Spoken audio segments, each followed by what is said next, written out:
Howdy folks, welcome to yet another concert review. Today I'll be telling you about The Who. The Song is Over tour live at Madison Square Garden on August 30th, 2025.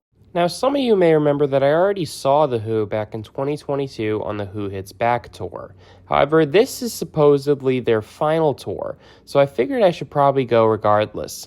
Even though they unfortunately kicked out Zach Starkey.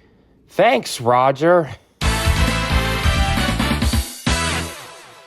So the opening act was this group I've never heard of called Feist. Apparently they've had some hits, as a number of people did seem to know them. They seemed like an okay sort of indie folk group.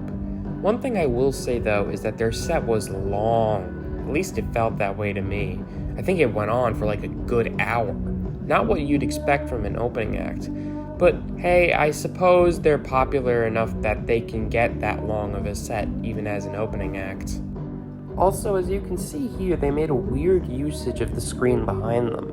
Rather than projecting any cool images, for pretty much their whole set, it was just that one weird angle of the band just stuck on there. Wasn't very entertaining. But speaking of stage setups, it was rather simple. 3 screens, 2 on each side of the stage, and one big one in the center. The center one was used to project various visuals in a Pink Floyd-esque manner. Some of the best ones were during Eminence's front, with these really cool digital wave-looking things and tons of crazy green lights. Before the set, however, they would also use the screens to show various little clips and images, such as an ad for the Who's teen cancer charity and some weird fan art. Yeah, I don't know who drew this. Looks like something you'd see on Newgrounds back in the day. The merch. Oh boy, the merch. Look at this. Look at it. Look at it! Look at it! Look at it! Look at it! I want all of you to look at it! An AI Who shirt. Ooh. I guess they're getting old, so perhaps it's harder for them to tell that their design team got lazy and used AI. Or maybe they think it's cool. Or maybe they're just lazy. I don't know. I got this one, which I don't think is AI, but you can never know for sure, I suppose. Whatever the case is, the fact they use AI art at all here definitely does leave a little bit of a stain, you know? So the set was pretty much made up of mostly a bunch of the hits you'd expect to hear from the group at this point, like Bobo O'Reilly, Won't Get Fooled Again, Pinball Wizard, that kind of stuff, along with a few fan favorites and rarities which we'll get to later.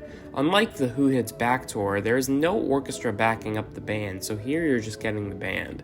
As for the new drummer, he seemed alright, nothing bad, but certainly not Zach Starkey, and certainly not Keith Moon. But he did the songs justice enough, I'd say. Now, one thing I personally really didn't like the addition of was this percussionist. Now, this may just be me, but I'm personally not a big fan of added percussion outside the drums. I feel it's distracting at times, and that's how I felt here a little bit. I didn't feel this way for every song, but for a number of them, such as The Real Me, it was definitely noticeable.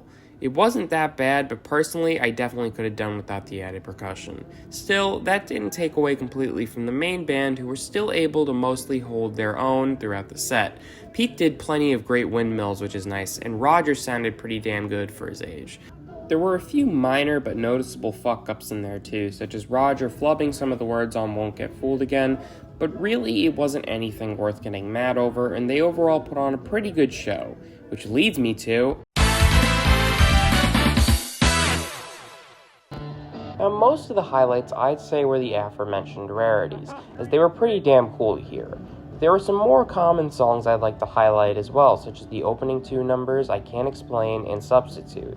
Now, I didn't get to see them play these songs last time, so it was nice to finally get to see these 2 big concert staples. Same situation for My Generation as well, which was done as a sort of medley with the song Cry If You Want. Pretty cool, of course not like the medley on Live at Leeds, but pretty good nonetheless. Love Reign Over Me was definitely one of the best of the show. It had a pretty damn good solo from Pete and some great vocals from Roger.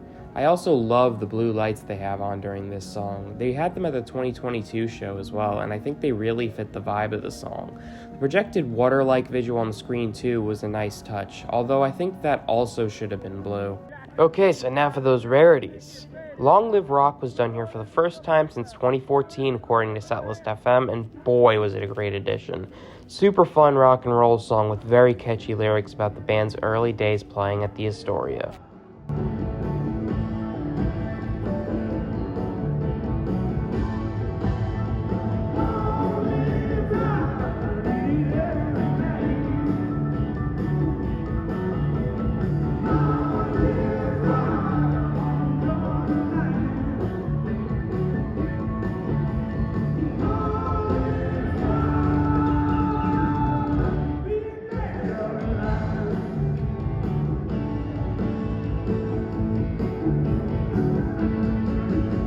Next up, we have Love Ain't For Keeping.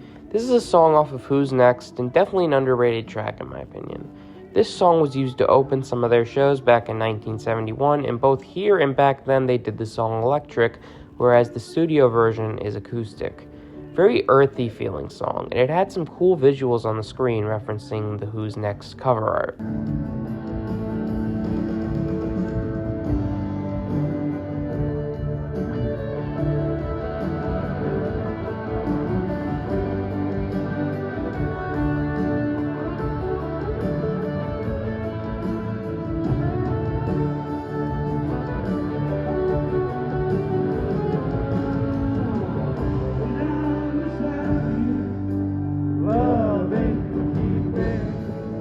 Then there's Going Mobile, again from Who's Next. This is one that never got played live until this tour, which is a shame because it's a damn good song.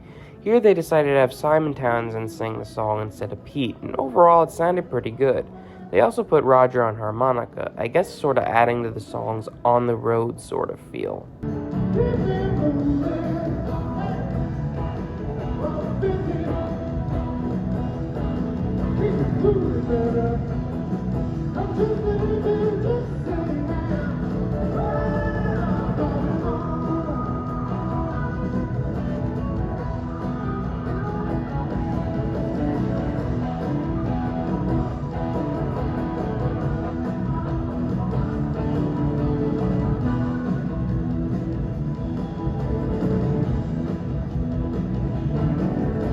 Then there's The Song Is Over, which is the namesake of the tour. Once again, this tour is the first time they're playing it, and so it's great to finally see it in action. Thing is, though, at least at this show, they decided to shorten it. A little weird in my opinion, considering it's the tour's namesake, but whatever. Again, I'm not too sure if they shortened it at any of the other shows, but here they certainly did for some reason. Whatever, it's a pretty beautiful song, so I don't mind too much. Then, lastly, they decided to end the show with a song most people probably wouldn't know, including me. It's called Tea in Theater, and despite it being very much a deep cut, I'd say it made sense as the last song, as it's played by just Pete and Roger, with Roger singing about getting old, and overall, I feel it marks a good end for the band's live career. The last two original members coming together to bid one last goodbye to the audience. So overall, I thought this was a pretty good show. I really enjoyed the rare additions they employed into the set, and the more common songs were pretty good too. However, there were definitely a few blemishes that kept it from being as good as the Who Hits Back shows in 2022, from the more obvious, such as Zach Starkey's departure, to the more minor and admittedly nitpicky on my part, like the overdone percussion at times. If you got to see The Who back in 2022, or even before then you don't really have to go see one of these shows unless you're like me and you want to see some of the rarities being played live for the first time. I'd also say to try checking out a show on this tour if you haven't seen them before. I hope you guys enjoyed this review, and I'll see you in the next one. Bye!